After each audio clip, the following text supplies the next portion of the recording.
Hey guys, I'm the 8-Bit Ninja and welcome back to my most recent video game pickups. And this is of course the July edition. And July has been a pretty crazy month for retro pickups for me. There hasn't been a lot of new releases, so I've been delving into the back catalogs, so to speak, of games that I have yet to pick up and that I want to add to the collection. So there's quite a lot of games to show you, probably one of the biggest hauls of the year as of yet. So let's jump straight into it. And the first thing I want to show you is basically something that I think a lot of people picked up in July, and that's the Nintendo 3DS XL. And I picked up the red and black version because red and black are my favorite colors. So yeah, and it looks great, and it's made the world of difference when it comes to the games. I've been playing a lot of Cave Story 3D and Mario Tennis Open on it. I haven't had this for so long, so I think it's a great piece of kit. A lot of people have been a bit disappointed that the second analog knob or whatever is missing, since, well, everyone thought they would add that so they wouldn't have to buy that stupid peripheral. And I agree, it would have been nice to have a second analog knob, but there isn't a whole lot of games that use this second analog knob, and they weren't going for a complete redesign of the system. They just wanted to make it bigger. So this means that I might have to buy yet another system in a year or two if they decide to add a second analog knob, if more games, you know, are compatible with it. Because as of late, I think it's like 3 games or something that supports it. At least that has been released here in Europe or US. And I didn't need a second analog knob for Resident Evil Revelations, worked flawlessly without it. The only game I think it's perhaps a necessity to enjoy is the Metal Gear Solid Snake Eater 3D game, because I tried playing that with the face buttons and it was horrible. So I think you really need a second analog knob for that game. But anyway, I'm really pleased with this. It came with a copy of Rayman Origins, which I already have for the 360, and if I wanted a portable version I would probably go for the Vita version. But it came with the system, and my girlfriend's been playing a lot of this. She really enjoys it, so on her 3DS. So couldn't go wrong with it. But really recommend it. I think it made, especially I got such large hands, freakishly large, and the old system, if I was playing the older 3DS for longer periods, my hands started to hurt a bit. So isn't that strange? A lot of people complain about their eyes hurting, and I complain about my hands hurting. But anyway, since we started with the 3DS, I might as well show you what I picked up for the 3DS. And the Nintendo 3DS is probably the system this summer that saw all the new releases, which is nice, since it's a portable system and everything. And this is not a new release for the summer, I think, but I picked it up when I picked up my 3DS XL, and that's Mario Tennis Open. I've been playing quite a lot of this. I actually enjoy it. It's not my favorite Mario Tennis game, but it's pretty nice anyway. Then we have Kingdom Hearts 3D Dream Drop Distance. Hilarious name.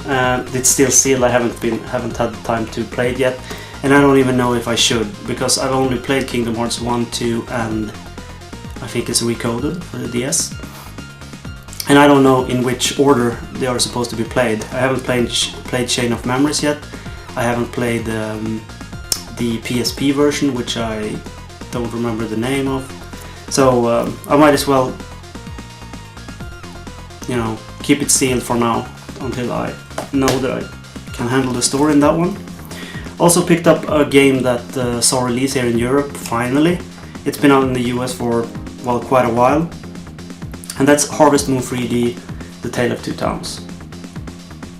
It's released here yet again by Rising Star Games. Can't thank those guys enough for bringing us all the nice things that are excluded from us normally. Anyway, I haven't played it yet, but I really want to because I really love Harvest Moon and Rune Factory, so yeah, looking forward to it. Also picked up Spirit Camera, and this has been resealed by me, as you can see. And this I have played through several times actually. It's a neat idea, and I really love the Project Zero or Fatal Frame games, if you will. But this game is a bit different. This game could have been quite scary if it was possible to play it in the dark, but it's not. You have to be in a really well lit room, and you have to have quite a lot of space to maneuver as well, because you need to swing your 3DS around, you know, in 360 degrees when you're looking for the ghosts.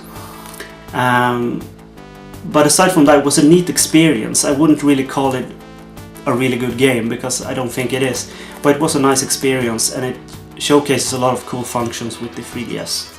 So I kind of recommend it if you're in for something a bit different. But as a game, you know, it's over in a couple of hours, and there's no real reason to keep going back to it, because it's the, you will know all the pages where the answers lie, and you will breeze through it in, you know, a couple of minutes. So it's a nice little experiment, I think.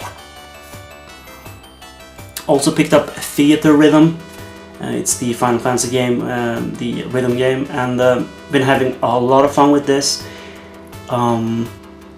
Played it, you know, completed everything. I haven't got the best of rankings on all the ultimate versions yet, but I'm getting there, and I really enjoy it. You know, it's I was a bit about the art style, and I still think the art style is perhaps not the best. It would be cooler if they had the original sprites from the original games and stuff like that. But still, it's a nice game. It includes a lot of nice music. And there was only 3 tracks from each game, and a lot of those tracks that they picked wasn't my favorites, which is a shame. But I noticed they're having downloadable songs for this game for like $1 or so, $2 perhaps a song. But I don't think I will invest in that. I will be satisfied with the, I don't know, 40 songs or whatever it is they give us here.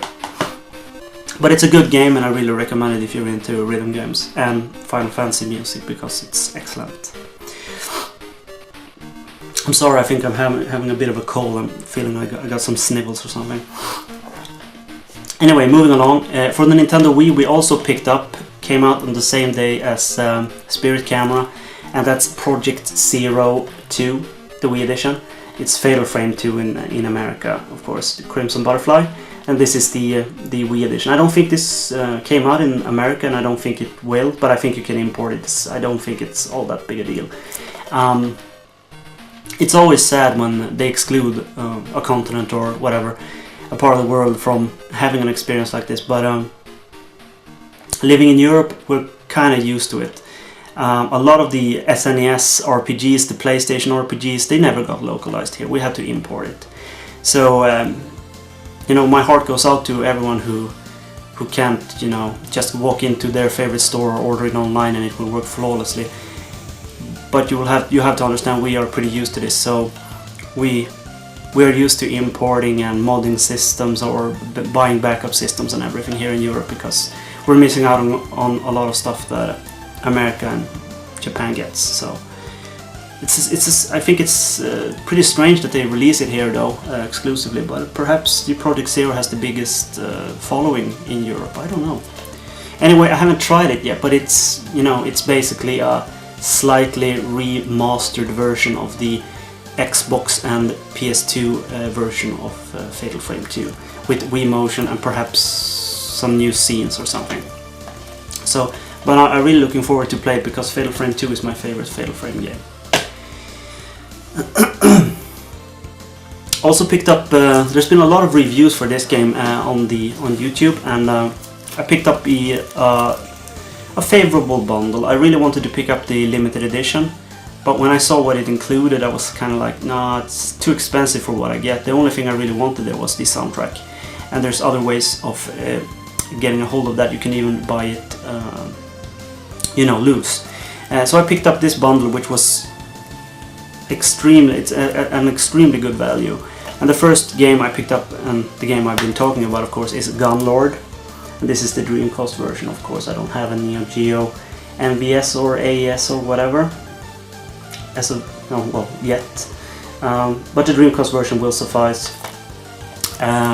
Always nice to get some new games for the Dreamcast. And I haven't opened it yet. They arrived quite recently. But this is Gunlord, and it's a run and gun game. A lot of it's a Euro style platform. It's a lot like the old Turrican games, and I love the old Turrican games. So I think I'm going to have a lot of fun with this. The soundtrack is amazing. Of course, the soundtracks in Turrican was amazing as well, and it's so like Turrican, it's uncanny. So I know I will enjoy that a lot. Also picked up Fast Striker, that was included in the deal, also by NG Dev Team, and this is of course a shoot 'em up, a bullet hell shoot 'em up made by them for the. I think this is also for the Neo Geo and the Dreamcast. Haven't opened it yet. And the last part of the bundle was Pink Bullet Lost Hope, which is also a shoot 'em up made by NG Dev Team. So haven't tried it, but I've heard good things about all of these, and it's always nice to get some cool arcade experiences on the Dreamcast, like shoot 'em ups and running guns like Turrican. So it's nice, and they are really packaged nice. Yeah, really love them. I kind of would have gotten the special edition of Gunlord, and as I watched. As I saw the store, it's still there, so I might pick that up and keep it sealed and just open this. But I don't know. I'm not all that much into collecting sealed games anyway, so I might just, be content with what I have. Right, we got some Sega games here, Sega Master System. The first one is a pretty horrible game, probably the most horrible game in the entire Sega Master System library. And that's the Flintstones, which I got for so cheap I couldn't pass it up. And it's horrible, it's absolutely horrible. The first level you start out playing is you're Fred, and you have to paint a wall. And it's timed, and you need to paint every little pixel with the color, or you have to start all over again. It's so bad, it's not even fun. It's a chore to play. You're playing chores, actually.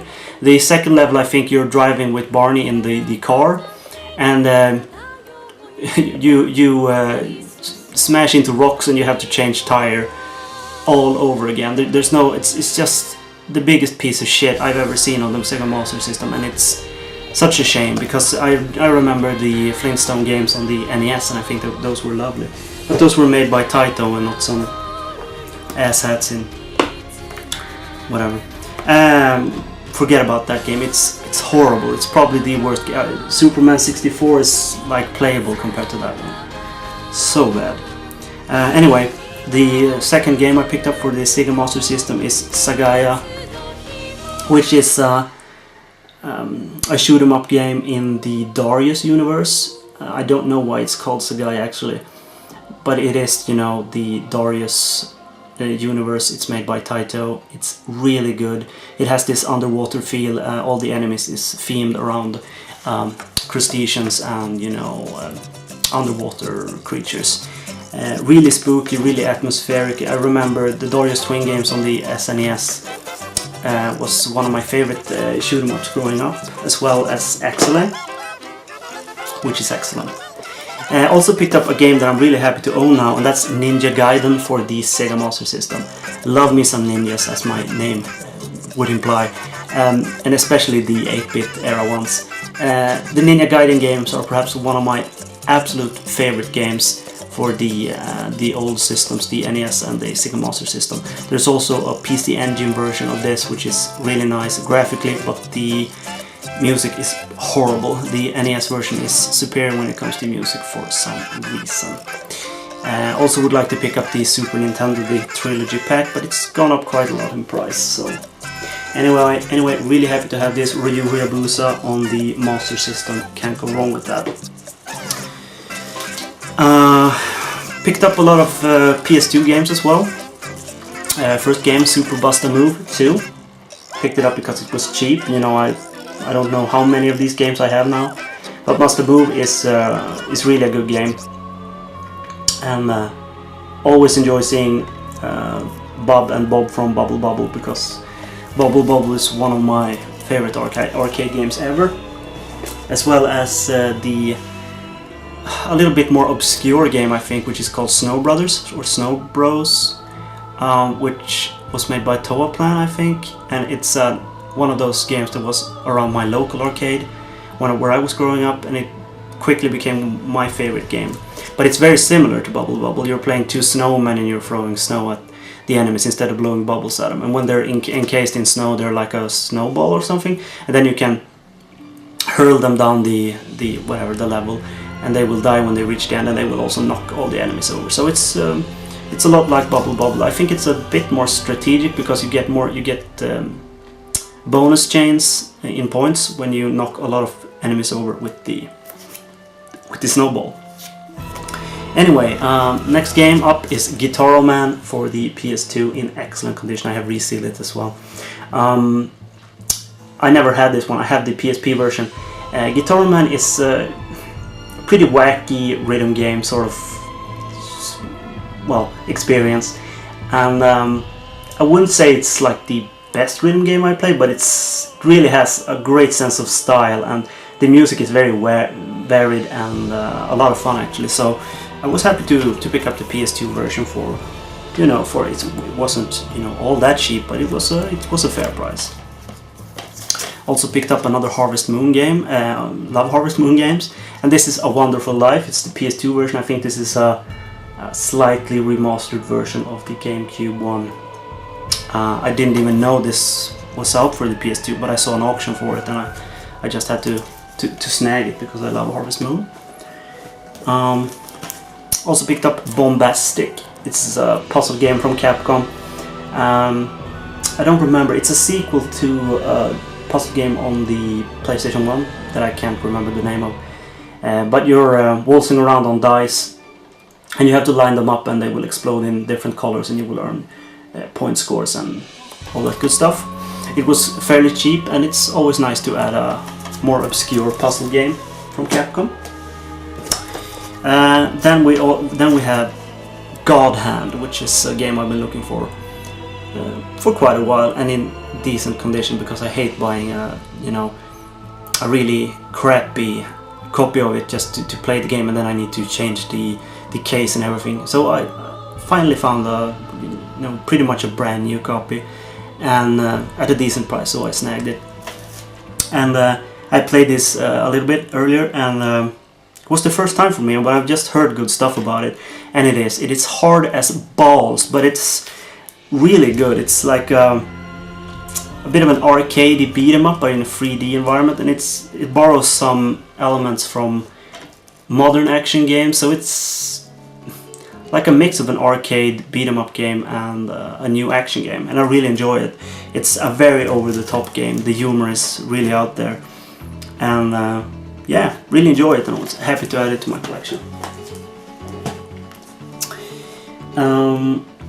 Then I picked up one game for this Sega Mega CD, which is the Sega CD here in Europe, and that's a complete copy of Dune, that sci-fi game. And I think this is, I don't know if this is an RTS, no I don't think so, it might be a point and click game, I don't know, I haven't tried it yet, but Mega CD games are quite rare actually, so I don't think this is especially rare, but I found it and it was dirt cheap, so I just picked it up and added it to my collection. Might have to try it later. So also picked up quite a few games for the PS1. The first game is a really old PS1 game called Sentient, and I hadn't even heard about this game before I saw it and started doing some research. And it's a really old game, and the graphics are pretty horrible. It hasn't aged well at all when it comes to graphics. It is one of those early games when you know they had photos of real people and they smeared it on a polygonal mannequin or whatever, a model. So the faces are all smeared and they look really disturbing. A lot like GoldenEye, but GoldenEye pulled it off a lot better, of course. But it is supposed to be quite a cool game. I heard it's a really good adventure game, and it's a bit with a bit disturbing content. It's I think you're on a space station of some sort and it's about to blow or something, and you need to figure out what to do and stuff like that. I haven't played it a whole. I just fired it up to see if it worked, and it's in one of those really old PS1 cases that are even more fragile than usual. So as you've seen, I put a seal on it just so I won't scratch the case, because it was in such beautiful condition. Also picked up a sealed copy of Klonoa Beach Volleyball, and I don't know what to make of this, but Klonoa is an excellent video game series. So I really just had to pick this one up. Beach volleyball, I don't know, but I might just keep it sealed. I don't really have any friends to play with. No, but I don't know. I'd rather just play the Klonoa 2 or whatever. I also picked up another sealed game for the PS1, and this is quite rare actually. It's Juggernaut by Jellico, and this is a Myst-styled adventure game, a horror game in the Myst setting, sort of. A lot of FMVs, terrible graphics, haven't aged well at all. But I read a lot of reviews on it, and it's supposed to be one of those games that you either love or hate. So yeah, I'm kind of interested to open this one and try it, but since it's so rare and obscure, I don't know, because the hanger is still on there and everything. But when I look at some videos at YouTube, it looks really tedious and really boring. But then again, you don't really know unless you start playing it and start feeling the atmosphere and stuff. So, well, might have to see what I'm going to do with that. Also picked up Omega Boost, which is a great on-rails shooter game. Reminds me a lot of Panzer Dragoon and stuff like that. Really good game. The graphics are amazing for the PS1. And I'm a very big fan of robots, so you know, mechas. Can't go wrong with that. And here's a nice pickup. Here's a very nice pickup. I picked up the very first copy of Kingsfield, of the first game, which was only released in Japan. And this is the first print of the first game, which was only released in Japan, and it's complete with a spine card and everything, and it's in excellent condition. You can see it's also one of these old cases. Really happy to have this. There's a site, you know, I have the translated version of Kingsfield on my PSP and a copy from the PS1. Those are all what you say, they are burned copies, you know, they are illegal, but it's the only way to kind of play this game. But I bought a copy of the game as well, because I really want to. I'm really into From Software and their earlier dungeon crawl games, so really happy to have this. Also picked up Alien Resurrection. I don't know if this is good or not. I got it quite cheap, so, but I'm guessing, yeah, it's a first-person shooter of some sort. I'm guessing it's probably in the vein of Alien Trilogy, something like that. And then I also picked up a game that I had never seen before actually, and that was Legend. And this is some sort of, I think it's a follow-up to the game on the Super Nintendo, which is a beat 'em up, which is called Legend as well. And this is also a beat 'em up, but it's in a 3D environment, and it looks pretty bad. But I got it for cheap, so I really wanted to add it to my collection, because Legend on the Super Nintendo was actually one of those games in my childhood which I played a whole hell of a lot, so it was nice to add it to my collection. I also picked up 2 games for the PC Engine. Both are HuCards. The first one is Adventure Island, which is not the Adventure Island we are used to, like the the Mr. Higgins throwing axes and stuff. And this is actually Wonder Boy, the third one actually, Dragon's Trap. It's called This game is called Dragon's Curse for the TurboGrafx 16 in America. And it's Wonder Boy 3, the Dragon's Trap on the Master System, which also happens to be my favorite Wonder Boy game. So really happy to have this. The graphics on the PC Engine version is really good. And then I also picked up Son 2, which is also an action platformer of sorts. Haven't played it yet.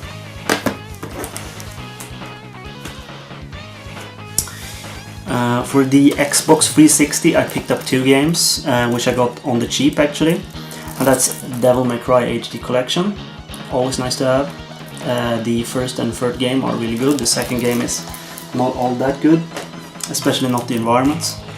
And the second game I picked up was Zora's Wrath, and it's a game I wanted to pick up for quite a while, but just managed to do, and I think it's plummeted in price quite a lot, so I picked it up when I saw it was really affordable. Looking forward to trying that one out.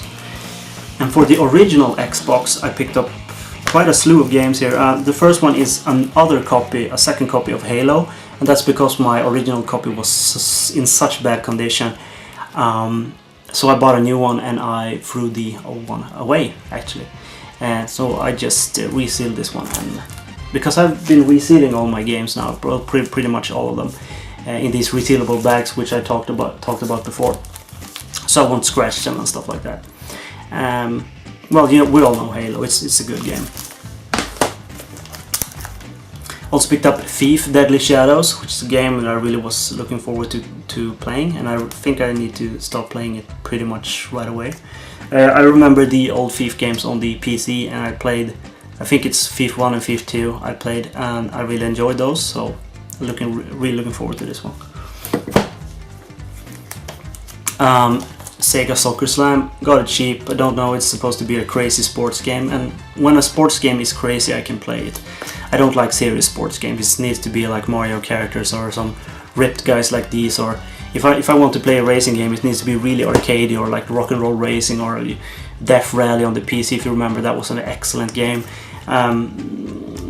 Well, Wipeout is fine, F-Zero is fine, G-Force is fine. There's a lot of they need to be really arcadey or really out there or really violent for me to be enjoying them. Gran Turismo, just going around the lane, it's not for me. If I really wanted to drive a car that much, I could go out and drive a car. I also picked up Metal Gear Solid 2, which is, in my opinion, the worst Metal Gear Solid. I remember being so disappointed with this game, but I got it for so cheap, and I already have it for the PS2, but it was nice to add it to the Xbox collection as well. Picked up Bard's Tale, which is a game that a lot of people kept telling me was a great game, and I haven't played it, so I really need to do that. It seems like I need to dig up my old Xbox and play a lot of games now. Also picked up Marvel vs. Capcom on the Xbox, this usually goes for a lot of money, but I managed to snag it pretty cheap, and it's in excellent condition. So now I have all the versions of Marvel vs. Capcom for the home consoles. Also picked up Castlevania Curse of Darkness. Already have this on my PS2, but it's actually a pretty excellent game. It has some Pokemon elements almost to it. It's a collectathon and a grind fest, but I really enjoy that. And even though it's not my favorite Castlevania game, I still think it's really good. And also a copy of Mission Impossible Operation Surma. And I don't know what to say. I bought like 10 of these for dirt cheap, just so I could have spare cases. but I decided to keep one. You know, I don't know if the game is good, probably not, but you should always give them a chance.